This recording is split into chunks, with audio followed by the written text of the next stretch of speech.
एकदा काय झालं, एका जंगलात एक मोठा वाघ राहत होता. तो खूप घमंडी आणि रागीट होता. रोज तो कोणाला कोणाला पकडून खात असे.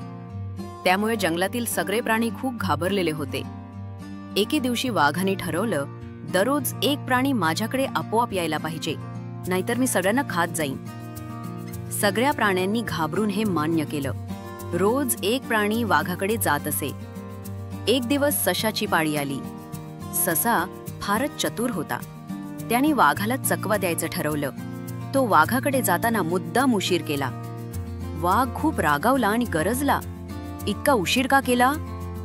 ससा नम्रपणे म्हणाला, माफ करा वाघराज, मी वेळेवर निघालो होतो, पण वाटेत दुसरा एक वाघ मला थांबून म्हणाला की हे जंगल त्याचं आहे. त्याने मला खाण्याचा प्रयत्न केला. हे ऐकून वाघ फारच रागावला. कुठे आहे तो दुसरा वाघ, मला दाखव. वाघ गरजला. ससा त्याला एका तलावाजवळ घेऊन गेला. त्याने वाघाला पाण्यात बघायला सांगितलं. वाघाने तलावात पाहिलं आणि त्याला त्याचाच प्रतिबिंब दिसलं.